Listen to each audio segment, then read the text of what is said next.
I knew I needed something different because I only got 9 feet, and 9 feet is more than some people get. Yep. Sometimes people stay the same or regress, and they do the same thing for 5 years. And then let's say they throw 70, they throw between 71 and 68 for 5 straight years. I'm someone that I can't mentally fathom doing that. Like Right. if I go out next year and I throw the same or worse, I'm going to need to take inventory of what I did and change it.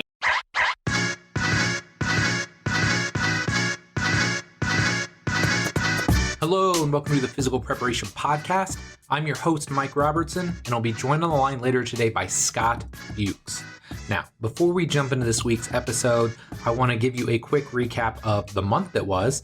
If you listen to the show regularly, obviously you know I had to kind of batch produce a whole bunch of my little intros, kind of really cut to the chase.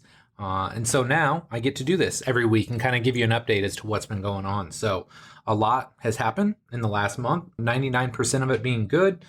Had our family vacation. We go up to Michigan every year, stayed in a little bit different city this time. We stayed in Saugatuck, which is about 20 minutes north of South Haven, where we stayed the last couple years. But really enjoy that time up there. It's great to get away, kind of decompress, really unplug. I don't check my email for generally the first 5 days that I'm there. So it's nice to just be off the computer, mostly off the internet, just enjoying that time with my family, doing stuff. I mean, we hit the beach a couple days. We toured a couple different cities, did a little bit of shopping. So just nice to get out and enjoy some time with them. So that's always a big highlight of the summer. Believe it or not, I actually had a birthday snuck in there at the end of July. So I continue to age gracefully, at least in my own opinion, doing my best to try and stay in shape, keep up with these young people. They keep getting older and stronger and faster. So my only goal in life is to try and keep up with them physically and mentally for as long as I can. So that happened. Let's see. Coaching is going incredibly well. Still got some of my NBA and G League level guys in. In fact, a couple of them are actually playing in Summer League right now. So depending on when you get to listen to this, Tyrell Terry playing for the Mavs didn't get a Summer League last year due to, the timing of the draft, the start of the season. So excited for him to get a real Summer League in under his belt. Had a great game yesterday at 22 points. Really impressed with his performance. Dakota Mathias is playing. So excited to watch those guys. I still got Ed here. I've still got Keelan here. Just excited to see where all these guys land, see how they go this year. But I feel like physically they're doing a lot of great things to make sure that they are prepared for the season at hand. So coaching's going really well. A lot of my college kids are gone. That's kind of weird because, you're used to having them around. And especially last year with the pandemic, I had some of them for 6 to 8 months. So it's just, you're used to, hey, at 10 a.m., Monday, Wednesday, Friday, I got kind of my college crew and they've been gone. So it's been weird not having them around for the last week or so, but obviously wishing them luck with their respective soccer seasons, softball seasons, all the stuff that they have coming up. And, I just thought of this, but my boy Jalen Robinson won a Major League Rugby championship with I think it's the Los Angeles Guillotines. I want to make sure I'm saying that right. I know the team name is the Guillotines because they have a very distinct logo, and G was very gracious and brought me 2 hats because he knows I'm a big hat guy. So definitely appreciate him thinking of me and super excited for him. For a guy that kind of bounced around a little bit, like really tried to crack into the NFL, didn't quite get there. I feel like, man, he is living his best life, and they love him in the rugby world, and rightfully so, because the guy's a freak of nature, and I'm really excited to see what he can do over the next 3 to 5 years as he kind of prepares more for the game. Obviously, there's a massive aerobic component to that. So as he starts to get more developed aerobically, as he learns more about the game, he's only going to play faster. He's only going to get to higher and higher levels. So super excited for G. So that's kind of the coaching thing. School started, believe it or not. I mean, it's crazy. My kids went to school on August 4th. I remember being in elementary school and high school, and we didn't start till like August 25th or like the last week in August. I feel like every year it's a little bit earlier. But yeah, August 4th, kiddos went back to school. Kendall is now in 5th grade. Kate is in 2nd. Very strange even thinking about that, let alone living that on a day-to-day basis. Kendall's at a new school, so she's excited. She's at the intermediate school, so she's got more freedom. Definitely loving that. Cade enjoys his teacher, so he's in a great place. Same week of school starting, soccer started. So a lot going on there because I'm Kendall's head coach and I'm Cade's assistant coach. So with Kendall, she goes Tuesday, Thursday at practice, Cade's Monday, Wednesday. So we've got like a soccer practice every night of the week, basically, except Friday, games on Saturday. So that is definitely time consuming, but at the same time, very rewarding. I'm excited for both of them.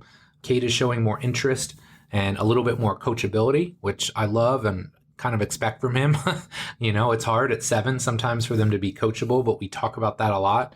Kendall has made some huge strides over the summer, not only playing some summer league action for herself, but she was in the gym with my girl Megs and got some one-on-one private sessions in with her. So her touch, her skill is really coming around. So I'm just excited for them in the soccer season that's coming up. And then last but not least, I don't think we put this on social. I don't think we put this anywhere. But as of August 8th, 2021, iFast has been around 13 years. So it is our 13-year anniversary. I don't know. Bill and I didn't even talk about it.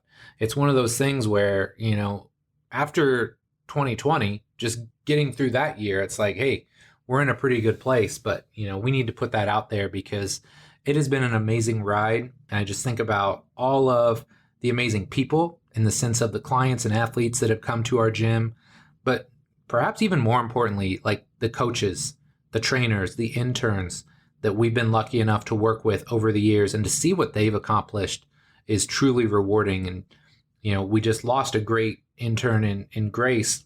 And I just kind of told her, it's like, if you take a step back and you look at all of the amazing people that have come through iFast and where they're at now, it's truly amazing. And I would obviously forget a lot of them, but just thinking about like Nick Rosencutter, successful gym in Wisconsin, Mike Koval, successful gym in Ann Arbor. You got, oh my gosh, Sean Griffin, successful gym, Chicago. You've got Ty Terrell, who's with the Atlanta Hawks. I'm sure I could go on and on. Lance was with Google. I don't know where he is now. He just moved to Phoenix. Tony's with Google. Like all of the amazing coaches that we've had, and to see what they've grown up to become is probably the most rewarding thing. And that's not taking anything away from the clients and athletes we work with, but to see the young coaches evolve, to see them grow, and to see them just turn into amazing coaches and business owners themselves is probably the most rewarding thing of all this. So that is what's going on. That's like the last month. And I am sorry if it was a little bit longer than usual, but a lot going on. Want to make sure I don't forget anything. But we're going to take a quick break, and then we're going to jump into this awesome episode with Scott Fuchs. It seems like almost every day I talk to a young trainer or coach who is frustrated. Maybe they're frustrated with the results they're getting. Maybe they're frustrated because they don't have trusted resources to learn from. And maybe they're frustrated because they simply don't have enough clients and wonder how long they'll be able to stay in the industry. So if this sounds anything like you, I've got something that I know will help. My Complete Coach certification was created for trainers and coaches just like you, who are serious about the results they get and know that becoming a better coach can directly translate to a bigger bottom line. This certification is going to take the last 20 years of my life's work and put it all into one massive course. In it, you'll learn how to use the R7 system to create seamless, integrated, and efficient programs for clients and athletes of all shapes and sizes. How to create the culture, environment, and relationships with everyone you train so you can get the absolute best results. The exact progressions, regressions, and coaching cues I use in the gym, from squatting and deadlifting to pressing and pulling and everything in between. And last but not least, I've added an entire section on my assessment process and how to use that to write programs faster and more effectively than ever before. Of course, there's a ton more that I cover, but that should give you a pretty good idea of what the certification is all about. Now here's the thing. Spots for the certification will open twice per year for a limited time only. If you're interested in learning more, my next certification will launch in March 2021, and if you join my free insiders list, you'll be able to save $200 when it opens. To get on the insiders list, just head over to CompleteCoachCertification.com. Again, CompleteCoachCertification.com, and then stay tuned for our launch emails coming very soon. Thanks so much for your support, and I hope you'll pick up a copy of the Complete Coach Certification when it launches. Scott Fuchs is a two-time All-American Javelin thrower and qualifier for the 2020-2021 Olympic trials. He's also the creator of the Through the Point podcast, a show that is dedicated to highlighting the stories of fellow javelin throwers. In this show, I play the role of curious idiot to learn as much about javelin throwing as possible. We talk about the various body types you'll see and why most elite throwers have a blend between high force outputs and elasticity. We talk about KPIs for the javelin and why there's probably more to it than just building a bigger bench press or squat. And last but not least, we talk about some of the unique training methods that Scott has incorporated and why they might be improving his performance. Now, I realize many of you who listen probably aren't avid javelin throwers yourselves, but I think there's a ton of great thoughts and ideas in this episode, so I really hope you'll check it out. Now, enough for me. Let's do this. Scott, man, thanks so much for coming on the show here today. Really excited to have you on. Could you start by just telling us a little bit about yourself? Sure, absolutely. So I'm going to give them a spark notes. I know this interview we have probably not too limited of time to talk, but I don't want to bore people. But I'm from Chicago area, suburbs of Chicago. I grew up there, and I did a lot of sports when I was younger until I was about 10. And then that's when travel baseball starts taking over kind of your life. So I started gradually transitioning out of those things. I mean, I did some basketball in middle school, but by the time I was getting like 12, 13 years old, it was like baseball for sure. And I did that all throughout high school. I was a decent player. I knew that I could play at the college level. And I had, like I said, I'm from suburbs of Chicago, which is a pretty competitive area. I mean, I wasn't anything like Division I talent, but I mean, there's good baseball here, and I had some decent success. So I was like, okay. And I had pretty good academics, so I wanted to focus on that as well. And I ended up just going to a Division III school out of high school, and my first year there. And this is kind of where the story starts. Like I said, I wasn't amazing in high school, but had some decent stuff. I could throw like probably low to mid 80s, and I didn't have great command, but it was never like that drastic of an issue. We'll say that. Right. But as I got to college, I basically lost command of everything and could not throw strikes anymore. I remember my first college practice, I was playing like catch with somebody, and I just kept overthrowing them. And I was like, I'm nervous. I want to just like impress the coaches, whatever, blah, blah, blah. And it just like kind of snowballed from there. I mean, sometimes I could play catch, but then just things gradually got worse. I would feel terrible.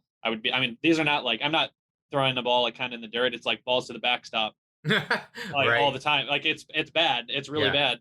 But I had talent, and like, I'd say proportionally, I had more talent there than I did in high school, where they maybe didn't have people with the physical capability that I had. Not that I was amazing, but it was like in high school, I was kind of like everybody, like I said, in a more competitive area. But then I went to a lower competitive level of D3. Like, not that a lot of D3 is great. This D3 is not great. I'll say that. So it was like there, I was like a kind of a bigger fish in terms of like I could throw kind of harder. I had good off speed, but I really struggled there. I ended up transferring to another D3, thinking that kind of I got hurt most of that year, so I didn't play very much. My first actual college outing, I didn't throw a single strike, and then they pulled me. Yeah. Wow. So that was welcome to it. But then I ended up transferring to another school, thinking kind of like the scenery. Like that coach and I never really got along, but I thought maybe change of scenery would help me and get me there. And again, long story short, it didn't. So that year they ended up, I struggled a ton. They ended up still taking me on the Florida trip, which at that school, not everybody gets to go. And like, that's your spring break thing. That's your big deal, is like the Florida trip. Like there's a roster, and like, despite doing absolutely terrible, they still took me because they thought like, okay, this guy can be good if we can just like get him in some like JV games or something. I didn't play one varsity inning my sophomore year. And then I come back in the fall.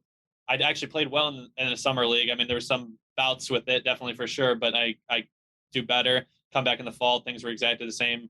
And I remember I always tell this story in a funny way. I was like, say I'm deadlifting. It doesn't really matter that I was deadlifting until you hear the end of the story. But I was like in the gym lifting, and like the coach texted me to come up to his office. And the long story short is I got cut. He said, we don't have a spot for you anymore. Like we tried everything. We can't figure it out. And like, you throw kind of hard and someone can get hurt.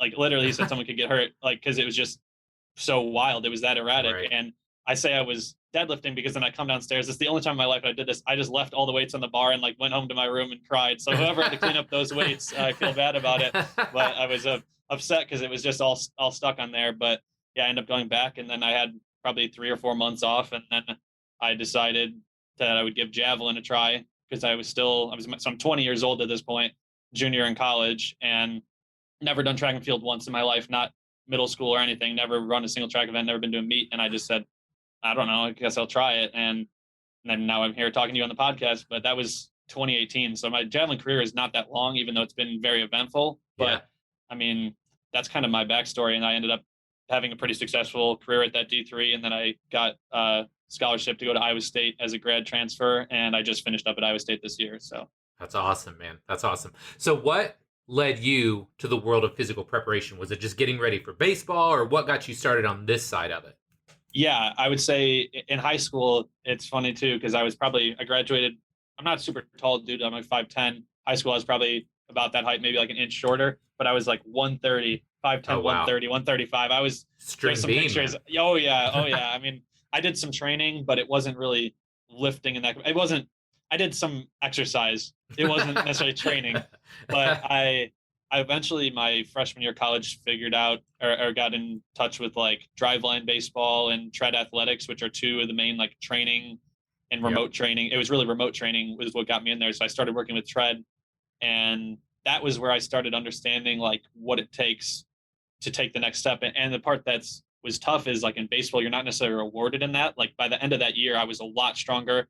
I was throwing harder. I was physically more capable, but that skill or whatever I was dealing with never improved. So I Right. couldn't really display that new benefit that I got from training. Where javelin, I've been able to do that, but I would say I've really started with tread. I worked with them for a bit, and I mean, it's not cheap, but it was like that was the first time I learned how to like invest in your career too. If you want to make a change, like invest in it. Like I said, I don't regret doing it at all, because even though I don't train with them now, like the lessons I learned from it and what it helped me do at that point, and it really built like a great base that I could have success that I have now. But that was how I did it. But then obviously, I mean, I get cut from the team. I'm not going to pay them however much hundreds a month if I'm just going to be Right. a normal dude now. So I was like, stop doing that. But then that's kind of how I eventually got in touch with Bill Miller, who was on your podcast before. Was I did that season? I kind of just wrote whatever lifts I want based on, or like did old tread stuff. But at the end of the season, it was like, oh, I actually kind of doing pretty good at this. Like I could take it more seriously than I was. Like that first year, I started in March of 2018, and like the season ended in May. So it was like I didn't really have a lot of time to figure out like what serious training was. I mean, you're just looking stuff up at that point. But that's when I started getting connected with Bill. And I mean, that's really the part that because I'm still actively training, as we talked about a little before we got on, is like that's my background in like physical preparation and training, is that I'm doing it day in, day out. And like that's Yes. really what I'd say the biggest thing from tread was like it was just 6 days a week, every week. You take like a Sunday as a rest day. So I still follow that to a T. Like I don't know, that just feels good to me, is that Sunday's the off day, just because like Right. when I first learned how to do training, I'm like, that's just how I do it. I do 6 days a week, and Sunday's the day I take off. So like I still follow that to this day, but that's really my background with it. I love it. Talk to me about kind of where you're at now. Like you said, you transitioned from baseball into javelin. Like, talk to me about just kind of where you're at, what your preparation looks like, your competitions over the last year, because you've been pretty darn successful. So talk to me a little bit about that.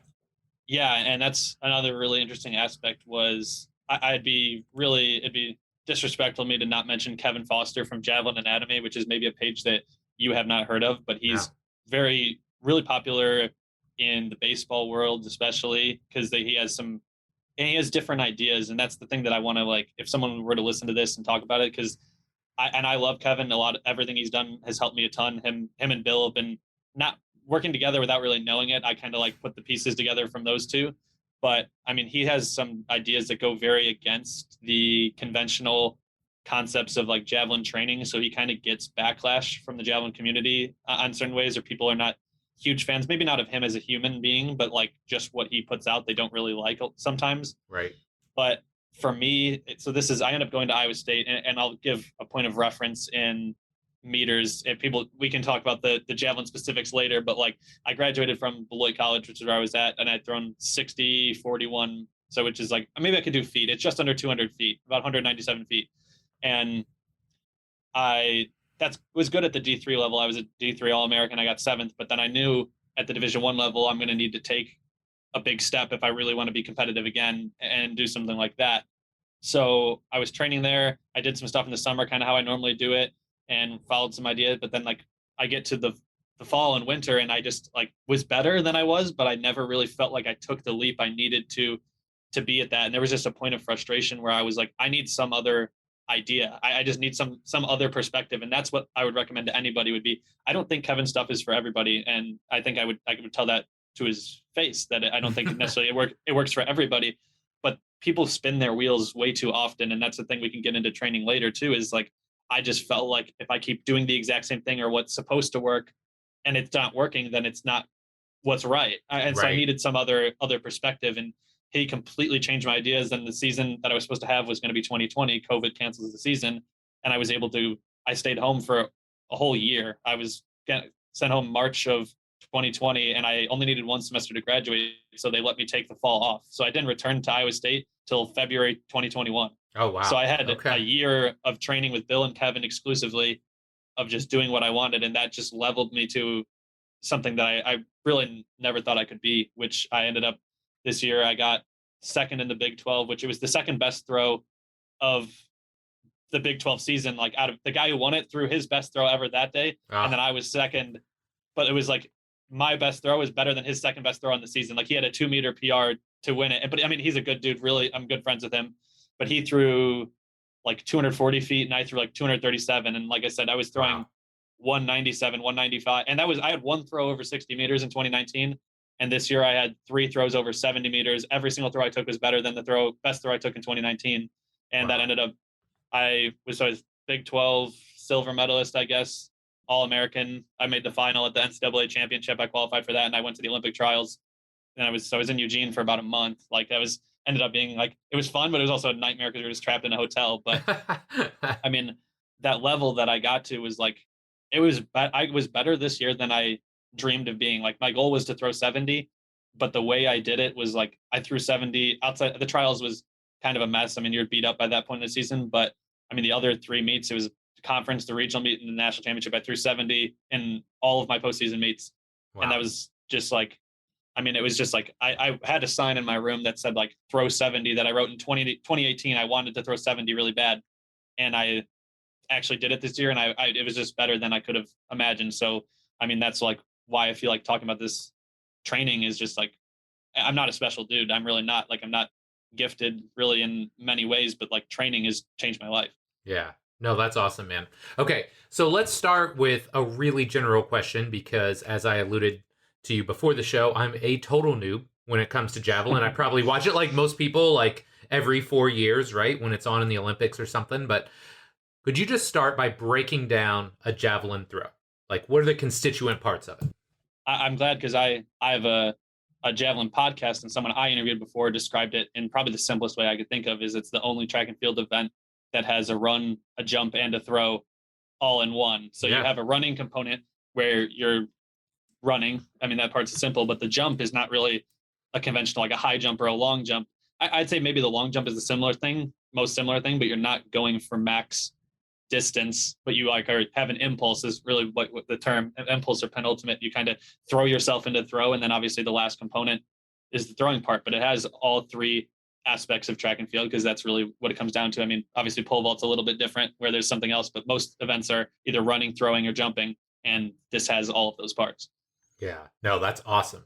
Okay. So playing off that question, if you had to take and create the ideal javelin thrower, what physical traits would they have? It wouldn't be me. I'll say that. I would not Okay. be. Why? Why? Yeah, I'll get to that point, but Okay. yeah, it's I would say I'm not necessarily what people think of when they think of someone who's going to have success in the javelin. I mean, I'm not. It's not like I'm very, very undersized, but I mean, I go to most of these meets, especially when you get to the point of elite athletics, and you know that as well. I mean, these people are generally 6 foot plus, at least, maybe Yeah. 6'2". Like, I would say Johannes Vetter is the current world number 1, and I would say he looks like he's built in a lab to throw the javelin. I mean, Yeah. that's like, he's probably 6'2", 6'3", 235. I mean, he's very muscular, but he also has incredible mobility. Like, he's more mobile than me, and he has 50 pounds on me and Oh 4 my inches, gosh. 4 or 5. It's like, he's very, I mean, you could find his Instagram. I mean, he's got some shirtless pictures of him that it's like, that guy is something else. Like, And what does he throw? Like what distance? Just for he comparison's sake. the other day in the qualifying, he threw 85, which is not great for him. That's actually quite bad for him, but there's an issues with the track going on right now that we don't need to get into. It's slippery, I guess, for the throwers. But I mean, he threw in 2020, he threw 97.76, which is like 300 315 feet, 320 feet. Like the world record's 98.48. So he's the only person that's ever outside the guy who has the world record, like approached it. And this year he threw a 96 as well. So he's Wow. throwing over 300 feet. And it's really like, if you want to just answer, the simple answer to this question is type in Johannes Vetter on Instagram and you'll get your man. Like that's what it's supposed to look like. Yeah, that's crazy, man. Okay, so what I want to dive into is, like you alluded to, there's things that'll probably get you to a certain level when it comes to throwing, and then there are things that you have mentioned have taken you to the next level. And our mutual friend Bill and I were talking before the show, and he was just raving about some of the cool stuff that you're using in your training. So what I'd love to hear about are maybe some of the tools that got you to 197, right? Like what did you do to get there? And then what got you that next, 40 feet? What got you from 197 to 237? What did you change? How did your training evolve? That's what I'm interested in. Yeah. And the thing that got me to 197 was basically, I would say, hours, just simple hours. Like it was like, you couldn't not gain that. Cause my first year in that, I said I was March to May, I threw 188 my first year. And then I had a whole year of training and only added 9 feet. Yeah. So what got me to 197 was really just doing anything. Training. I mean, it was like general familiarity with the event, but so there's not really much to highlight there. I mean, I was training with Bill at that point as well a bit, but I was physically better, but it was really technical parts that limited me and maybe some mobility capacity. And that's kind of where Kevin comes in, is he has a program called Mobility Ability. That's, I mean, it can really be for anybody, but it's obviously targeted javelin throwers and baseball players in general. But my ability to move and have strength through different ranges of motion is something that's helped me a ton.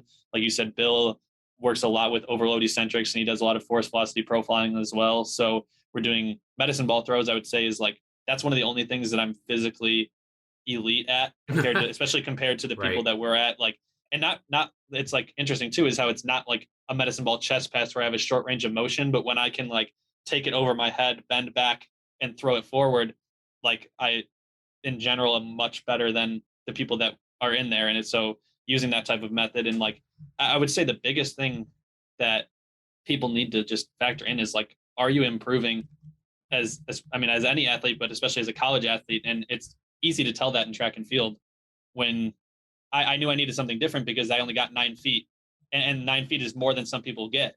Yep. Sometimes people stay the same or regress and they do the same thing for 5 years. And let's say they throw 70, they throw between 71 and 68 for 5 straight years. I'm someone that I can't mentally fathom doing that. Like if I go out next year and I throw the same or worse, I'm going to need to take inventory of what I did and change it. Granted, I don't think I'll do that because I think we're moving in the right direction. I don't know how much better I'll throw, but I believe I'll throw better. But that's just the biggest thing to me, is like use things you can quantify and find things that are important, and not just bench and squat. Those are good. Those things, I want them to go up.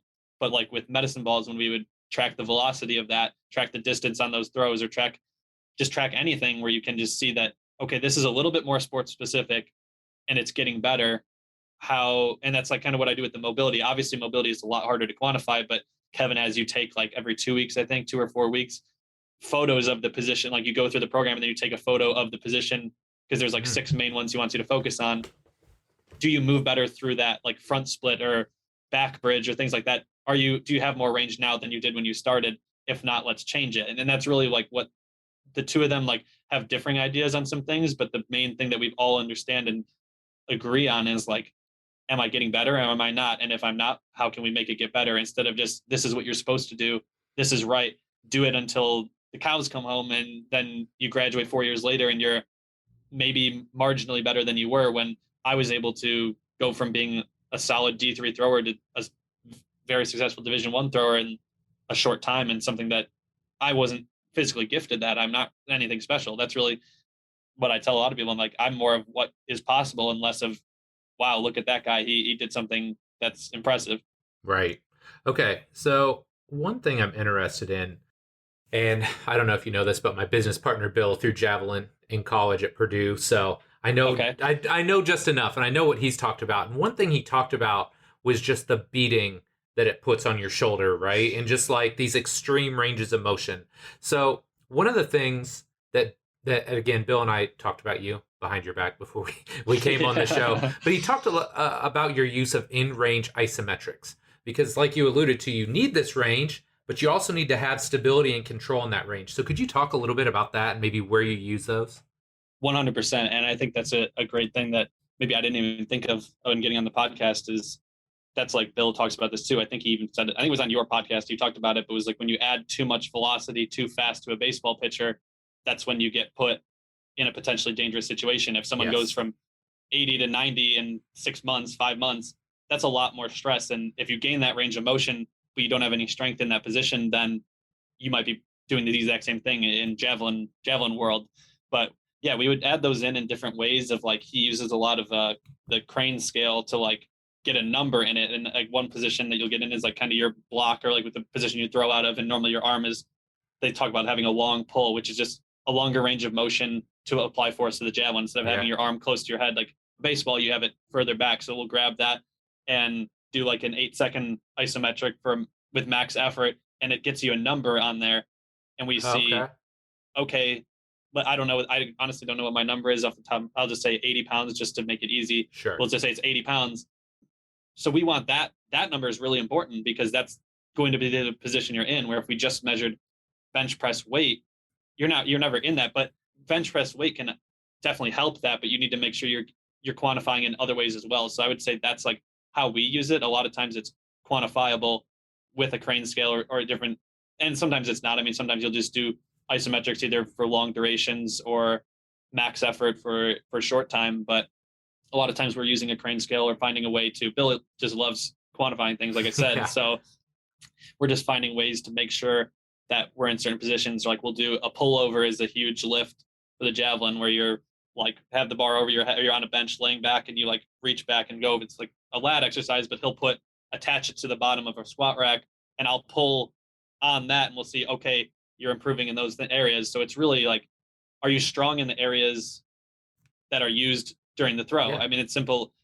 And are you strong in that range? That's the thing, is like pullovers or bench. Like I said, your chest is strong, but like your chest and your shoulder and your elbow are all going to need to be moving fast and moving from deep ranges of motion, which you're not capturing that necessarily in a bench press. And like I said, I don't demonize any of these things because I use them all as well. But it's like, I mean, there's other ways to do it. And I would say the crane scale has really been a major thing for us, and different ways to just like quantify isometrics which is something that probably isn't done normally too much. No. And like you alluded to, it's this idea of having KPIs that actually track back and impact your performance, right? Or having the right KPIs, because like you alluded to, when you're throwing 197, man, maybe your squat and your bench press are great KPIs. You drive those numbers up, you get a little bit more forceful, and you see your numbers go up. But then now you're at another level, and now you've got KPIs that better match your actual performance when it comes to throwing a javelin.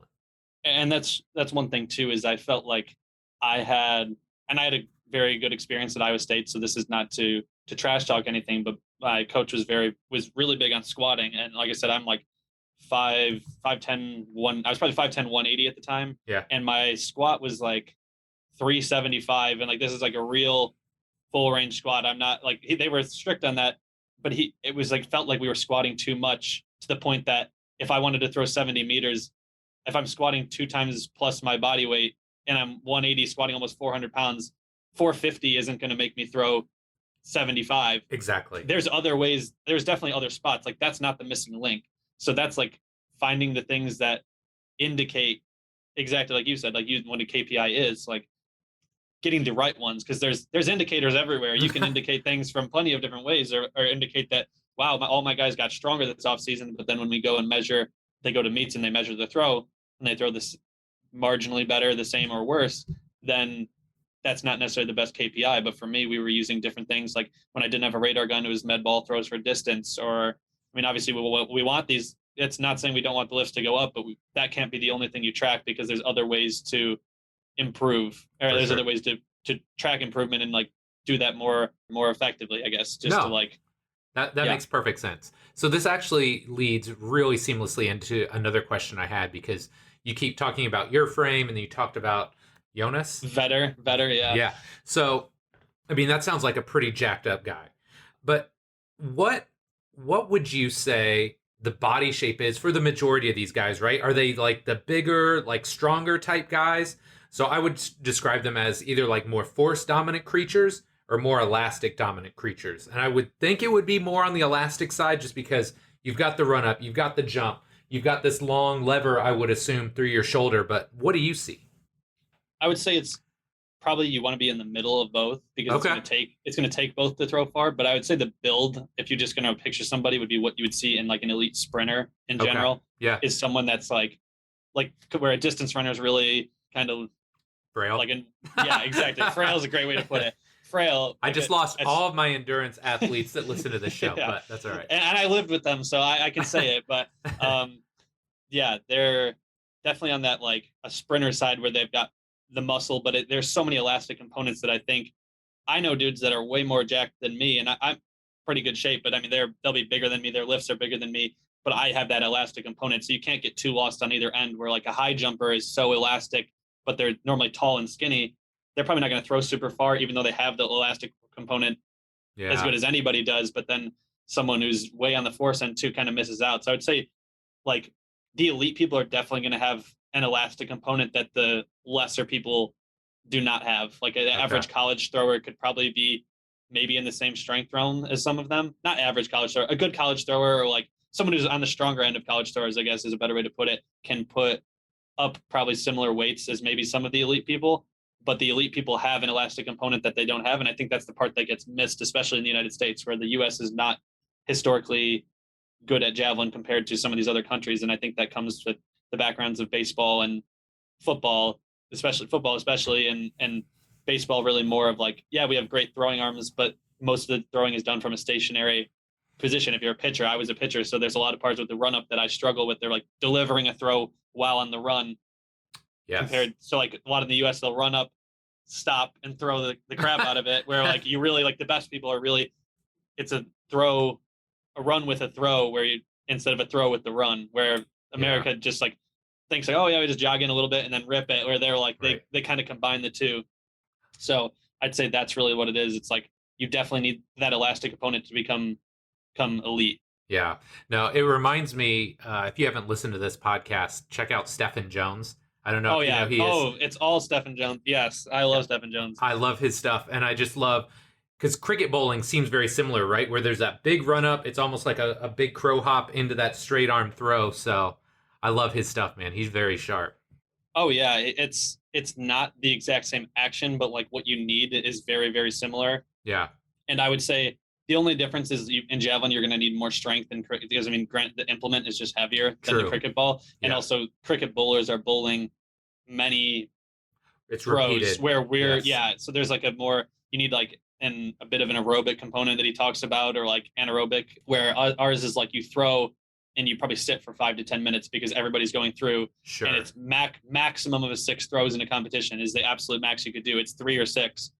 So you don't really need, so that's where that strength part comes in, where they kind of need a little bit different, but the general idea is exactly the same. Like we're using we do a lot of stuff similar to what Stephen Jones does, or like just learning from that. And like, he talks about the same thing too, just picking out KPIs that matter. Like what matters, he's just like, I don't care what your bench is or your squat is. If you bowl, I don't even know the speeds, like not a lot, like you don't bowl fast, like he doesn't care. Like what indicators tell me that you're going to bowl fast, not what indicators tell me that you're strong. Because I know a lot of guys that are strong that can't throw for crap. And I know a lot of guys that are on the weaker end, but have a lot of good technique and good elastic capacity that they can throw far. So, yeah, no, I love it, man. Okay. So one other topic I do want to dive in on, we talked a little bit about strength development, but I would imagine just with the sheer volume of throwing you do over the year, the very unique nature of throwing a javelin versus say throwing a baseball or something like that, what role do you feel like strength training should play, either with regards to performance and or injury prevention? That's a very interesting question, because I think it also depends on the level you're at. Gotcha. Because if you're at my level and you want to push the brink of being, I was elite in the US, but there's still people a lot better than me, and there's people in the US that are a lot better than me. So if I want to get to their level, maybe my game is a little bit, I don't want to say not risky for the sense of just being risky, but want to push the envelope that maybe injury can happen. Obviously, as you mentioned, the demand is very high, but if you're someone that's already one of the best in the world, I mean, if you maybe know you're not going to break the world record, there's like risks to changing a lot when you're throwing 85 meters, because 85 meters is your payday. Like if you're throwing 85 meters consistently, like that's what one of the Tom Puxtis, he used to have the American record in the javelin, and he coaches a ton of people. He coaches multiple of the people that are in the U.S. Olympics right now, and I worked with him a little bit. He was talking about how like it's risk when you're an elite thrower and you throw for your job. It's very risky to make a lot of technical and physical changes, because those changes can be thousands of dollars. Not only are you throwing worse, but you're also potentially risking it. So at that point, you're maybe want to focus more on maintaining. You want to improve, obviously, but like injury prevention there. But if you're someone that's like me, I mean, if I've retired, then I'd be good with where I'm at. But it's like if I want to push it, maybe strength training is more of a performance thing. And not, we try and prevent injury as much as anybody does. So it's not like I'm saying disregard injury, but you're kind of like you're kind of thinking like I need to push the limits of my body to see what I'm capable of. Where if you're someone that's already in that realm of, so I guess it's just a level or talent thing, or where you're competing at. If you're someone that's going to make the Olympics, you're someone that's going to go to the Diamond League and win these meets. Like you want to just make sure you're able to compete as much as possible and compete on a consistent basis. Where here for me, it's like I want to see what I can do. So I'm not necessarily using it. I'm using it because will likely, if you do it properly, prevent injury. But it's also like I just want to push the envelope, you know? Yeah. Well, it's the same way it is with really any high level athlete, right? If you've got a guy that's making consistent money in the NBA and they're established, like you're not trying to improve their performance. They've already got the athletic skills necessary to play there. It's keep them healthy, right? Versus a guy that's like scrapping and clawing, trying to get into a summer league team or the G League, or maybe get a two-way. Like those guys, you know, you may have to push them a little bit more. And again, you're right. You're always thinking injury prevention, but you also know, like, I have to maybe push a little bit more than the guys that are already at that elite level.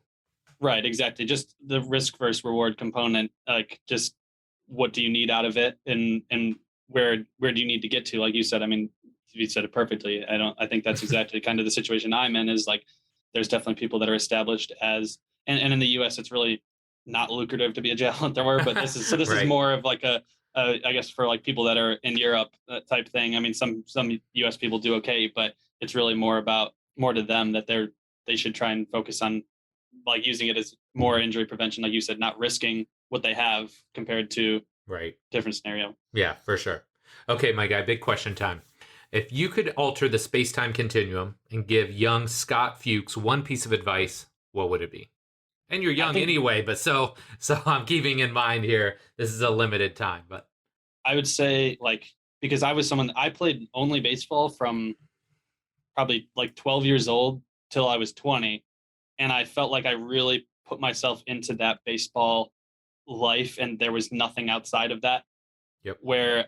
But then I took the risk. Like I had we didn't even have a throwing coach at the school I was at. When I taught myself to throw. Like we didn't have someone who coached throwing. My head coach gave me the opportunity, and he would always joke and say like, baseball players have egos, like you're just an egotistical baseball player and stuff like that. And like now that I'm outside one, I do see what he means. But like just take those chances. And I think that can be for anything. Is like I just remember sitting there thinking like, I don't know if I want to do it. And I just said like, if I'm 45 years old, I don't want to look back and think, what would have happened if I threw the javelin? So just like more of taking those chances, and that could apply to anything in life. Obviously don't risk everything in a dumb way, but like I don't have any regrets now because I took the chance and it truly changed my life. So I would say that's the biggest thing. And I ended up doing it, but that's like at that point in time, like my mom has been an amazing supporter, obviously, but she also, like, I told her I was going to throw javelin. She was just like, "You're doing what? Like, what? I don't even really know it. I barely know what that is. Like, let alone like you're going to do it."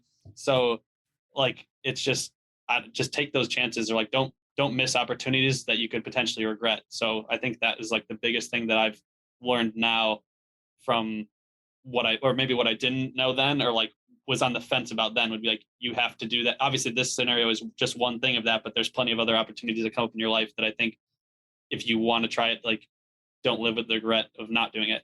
I love it. Okay, last but not least, we got our lightning round. So 4 to 5 fairly short questions. Your answer can be as long or short as you like. Number 1, what's your career highlights so far as an athlete? That's tough because I think people would assume that it's the making it to the Olympic trials, but I was also the last person that got in. I was literally, they take 24 people, and I was like it was, if you see the list, it's like accepted. Mine was accepted. The guy right next to me was not accepted. So it's Oh, like, wow. I was the last spot in. So that was obviously really cool. But like, that was, like I said, I was better this year than I thought I could be. So that was like icing on the cake. But I really was focused on NCAAs and making it to the like college national championship. That was like all I wanted since I started doing it. I was like, I really, really want to do this. And when I got there, then it was to make the final. And I was like, if I didn't make the final, but I throw 70, like I'd be happy. But then my first throw, I threw over 70, and I was in seventh going into the final. They take top 9, make the final. So I end up making the final. And this part is the part that sucks, but I get gradually bumped to the 9th spot, and the podium is top 8. First team All-American is top 8, and top 8 get a trophy. So I'm the only person that made the final that does not get a trophy. No. But when I look back, and like when I was mad at that moment, but then when I looked back, like if you look at some of the people that I beat, you would be stunned. Like if you would have told me at the beginning of this year that these are people that are going to, on this day, are going to lose to me, like I would have just said you were lying, because there was just guys that, like, German U23 national champion in 2018, which is the year I started throwing. He'd thrown 76 in 2018, and like I beat him on that day. Wow. And like, and I don't mean to single him out if he ever listens to this podcast, because I don't know him at all. I literally don't know him at all. But I was like, but I mean, he's built like a linebacker. Like he went to Auburn. He's built like an Auburn linebacker, not like A thrower. whatever. Yeah, but so it's, I mean, he's an amazing athlete. Like, and at this point in time, he's definitely better than me. I was better than him on that day, but it was like some of the people I beat. So I would say like making the final at NCAAs was the biggest accomplishment, just because that was like what I was so focused on. That's why maybe the trials didn't go so well for me. Is I was just gassed, and like I just didn't have feel that same value towards it. Was like, this is when the goal was so clear that this is like all you wanted to do, and then you make the final, and then you beat these. Then you look back and like the people you beat that were just have every right or every reason in the world to beat you, and you can beat them on that day, even if I don't get the trophy. Like that experience was just, I mean, that's all I wanted. So I would say that's the highlight. That's awesome, man. I love it. Number 2, what do you miss the most about playing baseball, if anything? If you're looking at my background, and people can't see this, but I have a bunch of baseball things hanging up.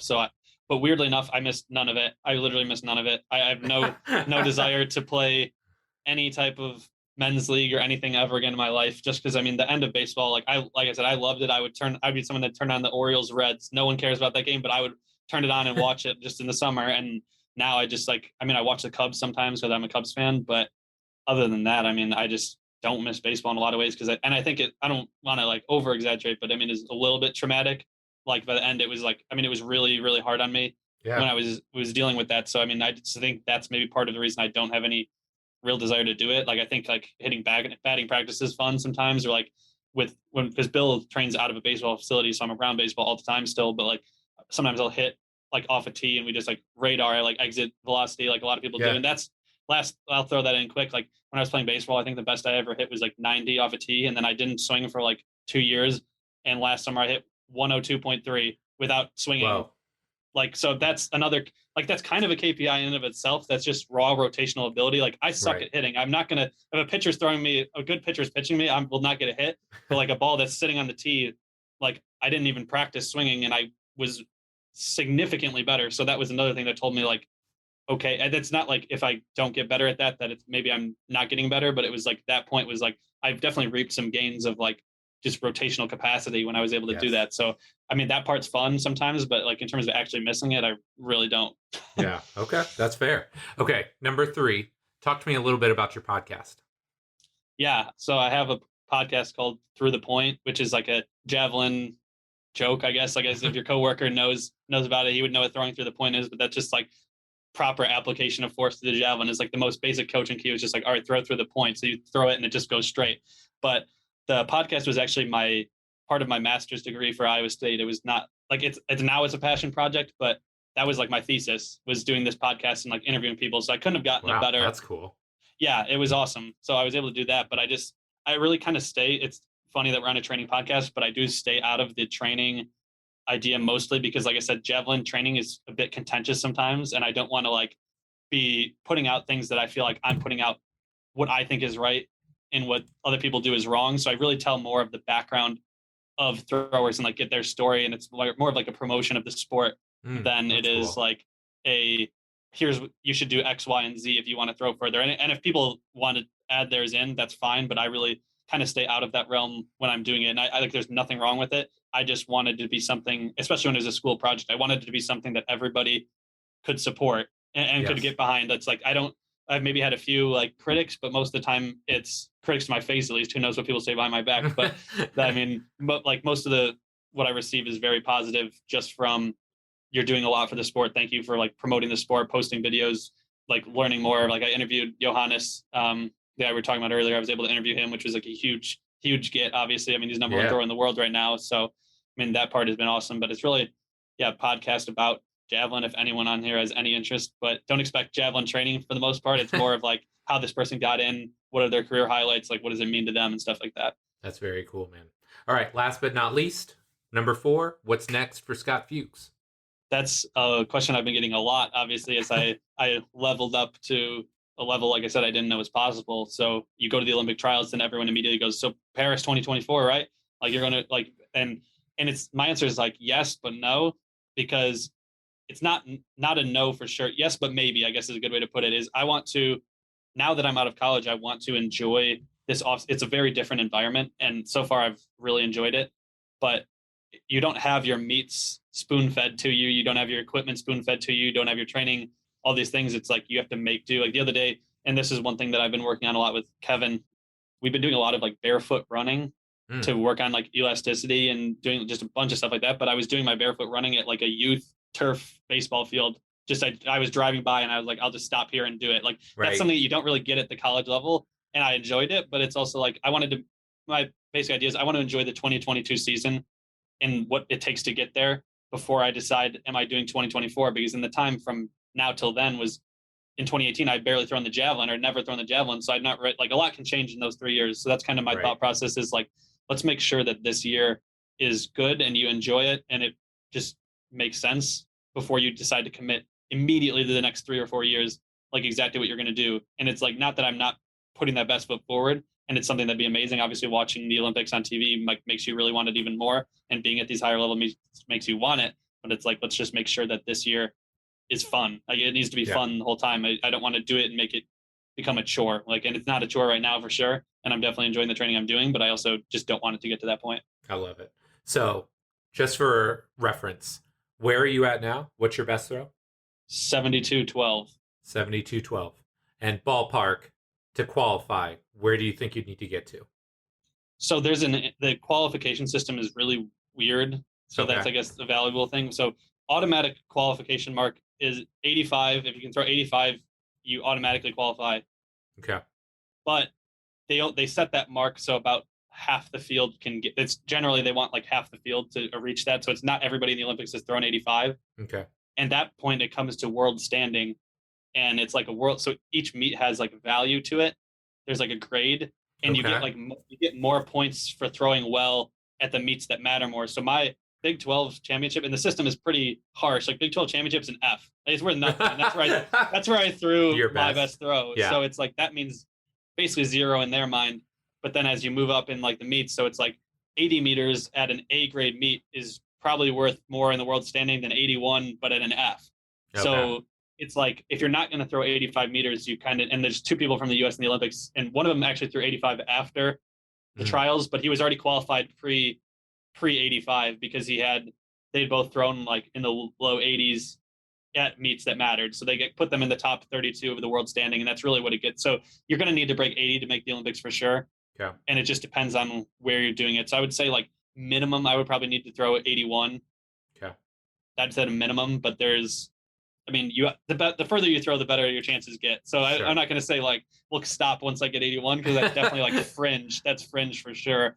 But it just depends on the year, and it depends on stuff. And what really comes down to, if you watched anybody watched the javelin in the Olympics the other day, what comes down to is who throws the best on those days. Yes. It's not like you can get in, but it's like what you can do is amazing with just competing well on the day. And that's what I was happy about this year, was like, I was the only person that made the final at NCAAs that had not thrown over 75, but I was there. And there were people that thrown 77, 76, 75 that didn't make it.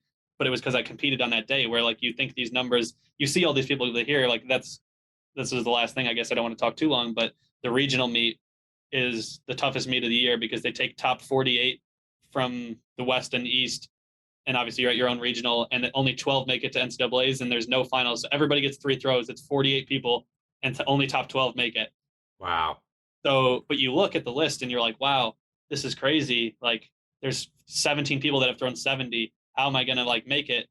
And then at the meet, 3 people threw 70 at the regional. And like every year it's about the same mark that gets in it. So I was processed it like, instead of looking at who's here this year, I'm going to go historically. What does it take to be the 12th person and make it in? And generally it was 65 or 66 meters was what it took to make it. So I was like, okay, that's about what it takes. So I'm going to disregard all these other numbers and just look at what the last 10 years, what does it take to make it? It was 65 to 67 every single year. And my first throw was 70. There you go. And I was like, everybody starts shaking my hand and they're like, congrats, you made it. Like people knew that even though the competition was still going on, because it's like, it was that far above what it normally takes. So I started like looking at things like, what do I need to do to get to this point compared to like, and that's really just, I don't even remember where I was going with it, but like the Olympics is just, what does it take for you that day, where it's like all these guys have thrown very far and there's like 32 of them there, and top 12 make the final, and it took like 81. But all, like I said, 81, I'd be praying at 81 to make the Olympics, but then there's 20 people that didn't throw that. Right. So it's all that, like, it's all about competing that day. It's just getting your foot in the door. Can you compete on the day of? And I spoke with Jeff Gorski after the Olympics, who's like the grandfather of javelin in the US. Like he's just involved with everybody. And he was like really encouraging, and he was just giving me advice, but he was just like, one thing you have or seem to have is that you can compete when it matters. And he was like, so maybe you don't have a physical advantage the way some other people have, where they naturally have these things. He's like, you can train it or improve it, which is really, I guess, like what I've done so far is everything I have, I've trained. Wasn't really given these things, but right. He was just saying you maybe have a mental edge that some other people don't have. So if you can, that can take you very far. If you can just keep improving your technique, keep improving physically, if you can compete on the day, that's really what it takes. Piece. Yeah, exactly. That's a huge piece, man. Well, Scott, it's been awesome to talk to you today. Love your story. Definitely going to be cheering for you going forward. Where can my listeners find out more about you, the podcast, everything you're doing right now? Sure. So I have three Instagrams, but I'll promote 2 of them. Okay. One of them is like a personal page that's just like family friends or friends like that. And then I have a Javelin page. It's scottfuchs.jav. That's mostly just Javelin training, obviously, and throwing and stuff like that. And then the podcast has its own page, which is Through the Point _podcast. And that's like a lot of Javelin videos, Javelin memes a little bit. And then that's where I'm like promoting when I have new podcast episodes as well. So that's, if you're interested in the podcast and if you're interested in me as a thrower, then Scott Fuchs Jav would be the best way to find it. I love it, man. Well, Scott, again, thanks so much for your time, buddy. It was really great catching up with you today. Yeah, appreciate it. I'm always glad to talk about training. Like I said, I don't do it that much. So like getting on here to do it and like have an environment where I feel good about doing it, I appreciate it. Awesome. All right, my friend, that does it for this week's show with Scott. Really hope you enjoyed it. Like I said, a little bit different avenue, different path. Many of you listening probably are not avid javelin throwers, maybe even avid javelin watchers. But I think anytime we dive into some of these different sports, we learn about the training process. Not only does it give us some perspective, but it also allows us, if we take a step back, to learn things and maybe think about things about our own training in a slightly different way. So really hope you enjoyed it. I loved having Scott on. And if you enjoyed this episode, or if you enjoy any episode of the Physical Prep Podcast, please do me a favor, go on to your favorite podcasting platform, iTunes, Stitcher, SoundCloud, Spotify, Google Play, Amazon, wherever you consume podcasts, and please hit that subscribe button. That way you'll know each and every week when a new episode drops. And look, the show's pretty darn good. I like to think every episode has something unique and something that you can take away and start applying to either your own training or your own coaching. So my friend, as always, thank you so much for your support. Love and appreciate you. And we'll be back next week with our next episode. Take care.